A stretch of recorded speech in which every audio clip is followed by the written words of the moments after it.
10 minutos con Jesús Latinoamérica. Señor mío y Dios mío, creo firmemente que estás aquí, que me ves, que me oyes. Te adoro con profunda reverencia. Te pido perdón de mis pecados y gracia para hacer con fruto este rato de oración. Madre mía Inmaculada, San José, mi Padre y Señor, Ángel de mi guarda, interceded por mí. Para comentar la escena del Evangelio de hoy, que es la llegada de Jesús a Nazaret, pues me voy a servir de un libro que te recomiendo que se llama Conocer a Jesucristo, escrito por Frank Sheed. Y es que en esta escena nos damos cuenta que la única cosa que llamaba la atención es que tenía 30 años y seguía soltero. Los varones se casaban en torno a los 20 y Jesús seguía soltero. Pero por lo demás, lo conocían bien. Era un hombre corriente, incluso cuando toda Palestina se encendió con sus milagros y el poder de las palabras, lo que decía, Nazaret estaba impávida. Le conocían de toda la vida. Algunos habían ido a la escuela con él, otros pues le habían encargado trabajos más o menos importantes, arados, yugos, baúles.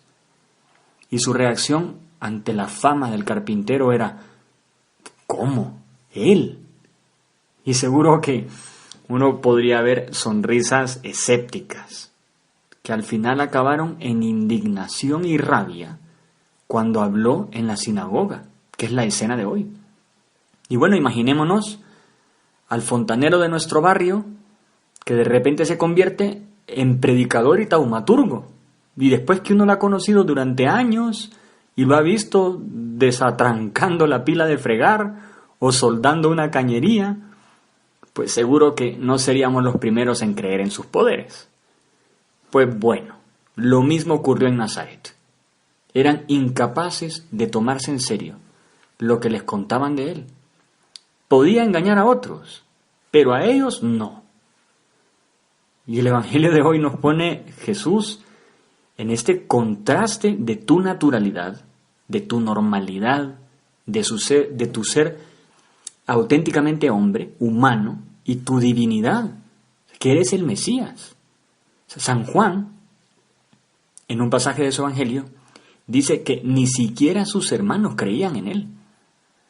O sea, que así como no había hecho nada para manifestarle a sus vecinos de Nazaret que él era más que un hombre, así tampoco él y su madre, Santa María, le mostraban nada a sus parientes más cercanos.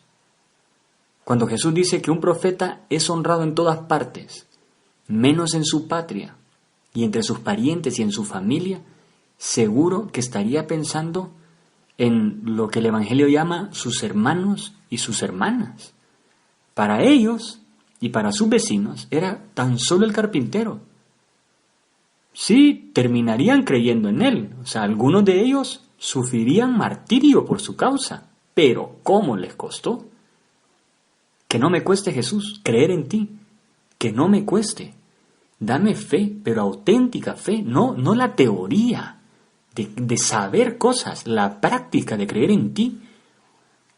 Justo me acordaba de un premio Nobel de medicina, francés, apellido Carrel, que era ateo y estaba siguiendo unos casos de investigación.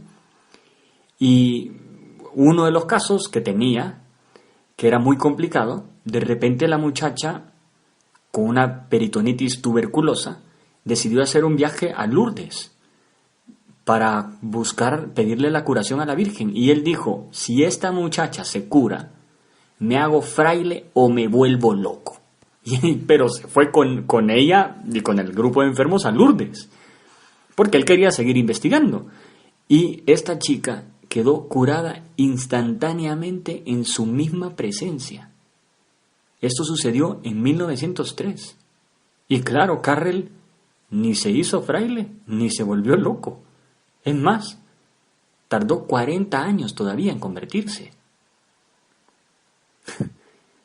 Y nosotros te decimos, Jesús, como aquel otro personaje del Evangelio: creo, Señor, pero aumenta mi fe. Yo no sé si yo pegaría un cambio viendo cosas así, viendo un milagro. Los de Nazaret le conocían bien. Pero hay un peligro que nosotros, los que seguimos a Jesús, que estaríamos en principio dispuestos a morir por Él, también corremos un peligro.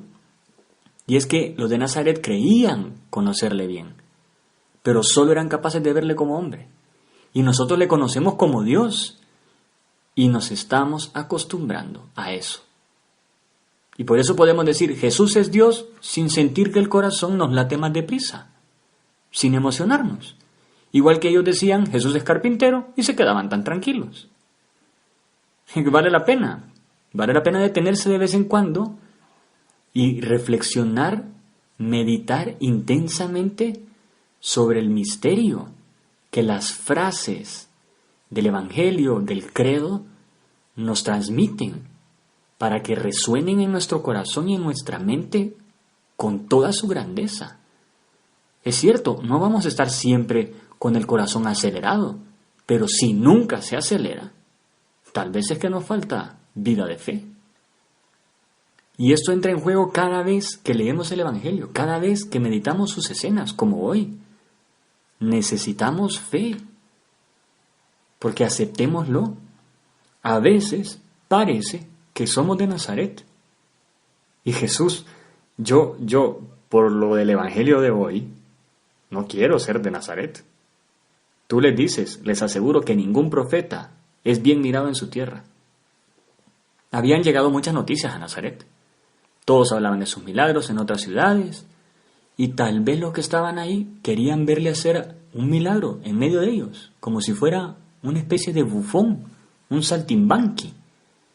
O sea, le conocían, le habían visto crecer, sabían dónde vivía, y creían que solo con eso era suficiente para que obrara milagros. Pero se habían olvidado de lo más importante, la fe. Según ellos lo conocían, pero solo sabían unos cuantos datos externos y superficiales, y creían que lo conocían, pero no reconocían en Jesús al Hijo de Dios. Es cuestión de fe. Tú, Jesús, se lo dices claramente. Puedo asegurarles que en Israel había muchas viudas en los días de Elías. Sin embargo, a ninguna de ellas fue enviado Elías, más que a una viuda de Sarepta. Y muchos leprosos había en Israel en tiempos del profeta Eliseo. Dios tiene la capacidad de descubrir en el corazón de cada uno su fe. Entre tantas personas como había en aquellos momentos, Dios supo fijarse en aquella pobre viuda que atendió al profeta y a aquel leproso que venció su soberbia y confió en Eliseo y se curó. Pero sus vecinos no tenían fe, solo ganas de ver un espectáculo, o solo curiosidad llena de dudas, como el que quiere descubrir el truco de un mago. Jesús, cuando te asomas a mi corazón, ¿descubres fe en él? Nosotros te lo pedimos, tú y yo. Hay que animarnos a pedírselo. Vida de fe, ver más allá. No quedarnos en lo pequeño, lo inmediato, lo que tenemos delante de nuestras narices. Dios nos enseña con sus palabras, a veces también con sus silencios. Y la falta de milagros en Nazaret, su silencio, podríamos decir, del Evangelio de hoy, es una llamada de atención. Es como si nos dijera, si me piden milagros, tienen que ser consecuentes y mostrarme también la fe que se necesita. Y el pueblo de Nazaret se revela. Y en esto también a veces nosotros nos parecemos, porque nos pasa cuando las cosas no salen como queríamos y podemos llegar incluso a enojarnos con Dios. Ellos quieren un Dios a su gusto, tener a Dios disponible a su servicio. Nos puede pasar a todos. Hay que estar prevenidos. Es como si quisiéramos cambiar el Padre Nuestro diciendo, hágase mi voluntad, así en la tierra como en el cielo. No, Señor, tu voluntad. Y al terminar este rato de oración te decimos, no te alejes de nosotros, Jesús, no te apartes. Te terminarás yendo de Nazaret y te dolerá cómo te han tratado. Pues nosotros te decimos, no te vayas lejos. Nosotros sabemos que te necesitamos, que sin ti no somos nada ni tenemos nada. auméntame la fe y dame una fe grande, que no me acostumbre a ti, que me deje sorprender, exigir, tirar para adelante, que ponga esfuerzo, como tu madre creyó en ti y se dejó llenar por la gracia. Te doy gracias, Dios mío, por los buenos propósitos, afectos e inspiraciones que me has comunicado en esta meditación. Te pido ayuda para ponerlos por obra. Madre mía Inmaculada, San José mi Padre y Señor, Ángel de mi guarda, interceded por mí.